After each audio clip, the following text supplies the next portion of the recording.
So, Fallout 4 is 10 years old, and the game feels very dated. It feels like it is 10 years old. So, I'm here to fix it for you guys. Now, this video was suggested by Barky4237. Thank you, Chief, for the idea of this. This video is for you and all the other people that need help with making Fallout feel not so old. So, the first mod that we're going to be looking at is High FPS Physics Fix. This basically makes it to where if you're running over 60 FPS, the physics break. If you're running 120, it's 2 times the faster. If you're running 180 frames, it's 3 times faster. It's all at intervals of 60. So basically the game is broken at 240 FPS, and I don't know anyone that's only playing Fallout at 60. Your game doesn't just lock to 60. So this mod will make it to where your game functions like normal and high FPS.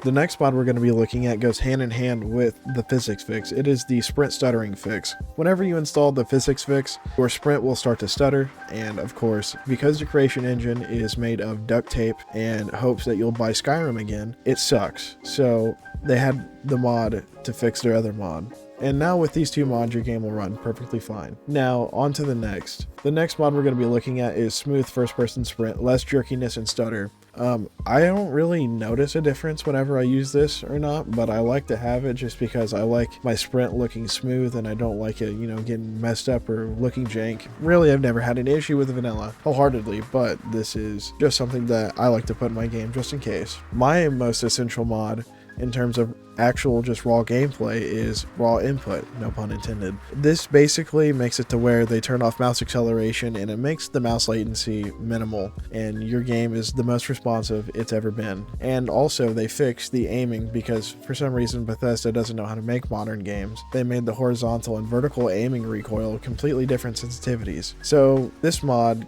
makes it correct. It makes it 1-to-1 ratio, and you don't have to worry about your sensitivity ever being weird again. And also it allows you in the FOMod installer to change the actual ADS sensitivity being different from your un-ADS just normal walking around sense, which is perfect. This mod is essential. And I'm using the patch for smooth first person sprint and raw input. So basically where those two, smooth sprinting mod and raw input, can work cohesively without breaking. If you guys have ever been in Boston in Fallout 4, you guys are probably experiencing crashing or the game just doesn't want to run. The mod Boston FPS Fix fixes all of your issues with this. I pretty much have to run this if I want to experience even 40% of the game, because everything is downtown Boston, but they forgot to optimize their game, just like they forgot how to optimize Starfield.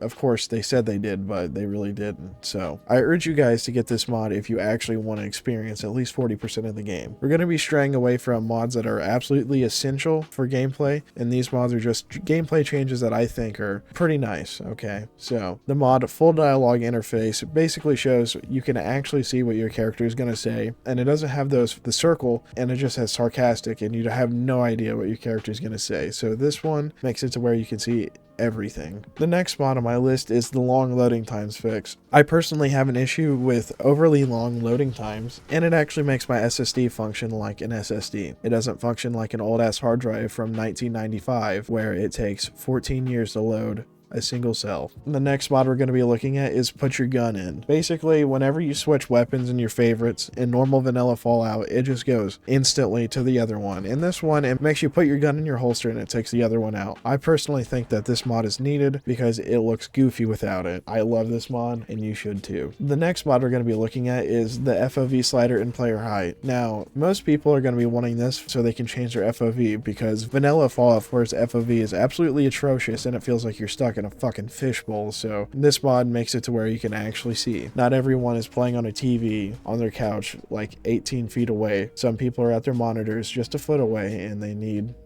better FOV. The other ladder of this mod is the player height. If you want to play as a little short dude, go ahead. If you want to play as a huge dude, there you go, you can do both. I personally like this mod. I've never messed with the player height really, but you can. The next mod we're going to be looking at is Direct Hit. This mod basically makes it to where the body actually has proportional damages. So the heads of people, whenever you shoot them, are actually going to damage them like you shot them in the head. It's not like an MMO where you can just like mag dump people in the face like 14 magazines later and they're still not dead. This actually makes it to where damage is proportional and proper. Obviously the chest is going to be the least amount of damage, the limbs are going to be the second most, and then the head is obviously the most. All around, I've been using this mod. It's an amazing mod. I've been using it for probably about a year now. My personal favorite gameplay mod here, other than raw input, is uneducated shooter, QE leaning, and gun inertia. I love leaning in video games. I think that Fallout not having leaning isn't really anything bad. I don't think people are necessarily griping for leaning, but I think whenever you add it into Fallout 4, it makes the gameplay just feel that much better. And also the other thing is gun inertia, and you might be wondering, what is gun inertia? Well, it's basically where whenever you're,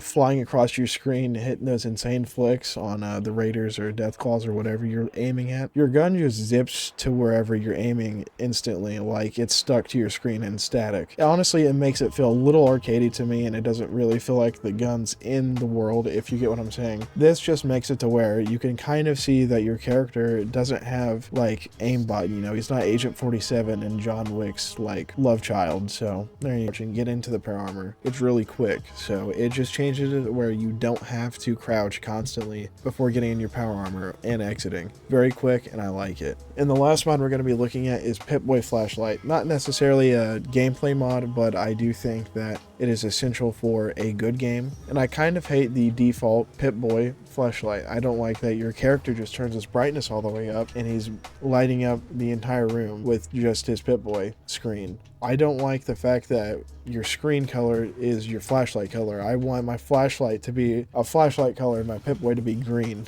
because I like the classic green look from Fallout 4's Pip-Boy. This makes it to where there's a flashlight on your Pip-Boy, and obviously Power Armor already has a flashlight, so you can change it. There's like 40 different foam mod options. You can mix and match Power Armor and Pip-Boy flashlights. You guys can go have fun with it. I love this mod. It is one of my favorites. And always, guys, this is the end of the video. Stay safe, enjoy gaming, and yeah, that's it. Have a good time.